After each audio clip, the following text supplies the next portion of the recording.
जनक serial का new promo. इसके पहले वाले पिछले प्रोमो में हमने देखा कि आदित्य अनिरुद्ध को बुलाने जाता है। अनिरुद्ध अपने कमरे में बैठा हुआ होता है अकेले। आदित्य अनि के पास जाता है और उसके साथ जाकर बैठ जाता है और अनिरुद्ध से बोलता है कि जनक तुम्हें कितना ज्यादा प्यार करती थी वो मुझे ही पता है, और तुम जनक से कितने ज्यादा प्यार करते थे वो भी मुझे पता है। अब जनक इस दुनिया में नहीं रही और उसका श्राद्ध करने के लिए तुम्हें उसकी जरूरत पड़ेगी, क्योंकि तुम ही वो हो जिसके हाथों से उसका श्राद्ध होगा। आदित्य बोलता है कि जो हुआ सो हुआ, चलो तुम्हें नीचे पूजा करनी है।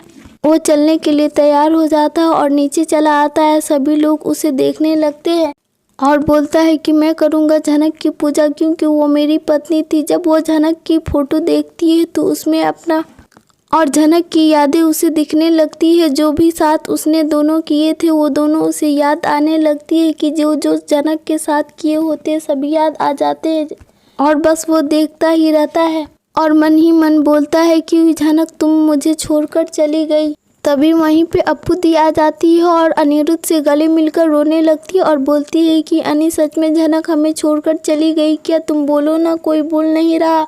अनिरुद्ध बोलता है कि चुप हो जाइए अप्पू दी, और वो अप्पू दी को चुप कराकर पंडित जी के पास जाता है और बोलता है कि चलिए पंडित जी पूजा कीजिए, क्योंकि ये मेरी पत्नी थी और इसका कोई भी रिश्तेदार चाहिए। ये बात सुनकर अर्ची अनि के पास आती है और बोलती है कि क्या बोल रहे हो अनि, तुम होश में हो ना? तुम क्या कर रहे हो? तुम हमारे रिश्ते को खराब कर रहे हो। अगर जनक तुम्हारी बीवी है तो मैं कौन हूँ?